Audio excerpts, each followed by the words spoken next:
CPI നേതാവ് PK ശ്രീമതിക്കെതിരായ വ്യാജ വാർത്തയിൽ പോലീസ് അന്വേഷണം തുടങ്ങി. സൈബർ പോലീസ് PK ശ്രീമതിയുടെ മൊഴി രേഖപ്പെടുത്തി. ഉടൻ നടപടി ഉണ്ടായതിൽ സന്തോഷമുണ്ടെന്നും മാനനഷ്ട കേസുമായി മുന്നോട്ടു പോകുമെന്നും PK ശ്രീമതിയും വ്യക്തമാക്കി.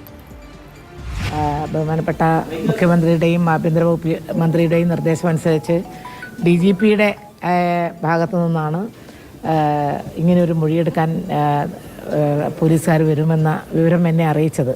ആലക്കോട് സൈബർ സെല്ലിലുള്ള SIയും പരിയാരം പോലീസ് സ്റ്റേഷൻ അതിർത്തിയിലാണ് എൻ്റെ വീട്. പരിയാരം പോലീസ് സ്റ്റേഷനിലെ ഒരു വനിതാ പോലീസും കൂടിയാണ് വന്ന് പറയേണ്ട കാര്യങ്ങളെല്ലാം ഞാൻ പറഞ്ഞു. വളരെ ഗുരുതരമായ ഒരു ആരോപണം എനിക്കെതിരെ ഉയർന്നപ്പോൾ അത് അന്വേഷിക്കുന്നത് വളരെ അത്യാവശ്യമാണ് എന്ന് മനസ്സിലാക്കിയതിൻ്റെ അടിസ്ഥാനത്തിൽ വളരെ പെട്ടെന്ന് തന്നെ ആക്ട് ചെയ്തതിൽ എനിക്കും വളരെ സന്തോഷമുണ്ട്.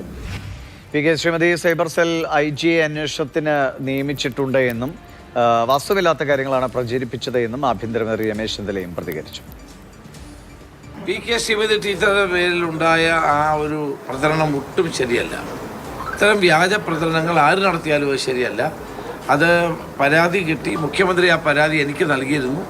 അതിനുശേഷം ആ പരാതി ഞാൻ നമ്മുടെ ഈ സൈബർ സെല്ലിൻ്റെ IG ശ്രീ പ്രകാശിന് കൈമാറിയിട്ടുണ്ട്. പ്രകാശ് അന്വേഷിക്കട്ടെ. അവരെപ്പോലുള്ള ആളിനെ ഒരു മര്യാദയുമില്ലാതെ അപമാനിച്ചതിനോട് നമുക്ക് ഒരിക്കലും അംഗീകരിക്കാൻ കഴിയില്ല. അന്വേഷിച്ചിട്ട് ശക്തമായ നടപടി അതിനുണ്ടാകും.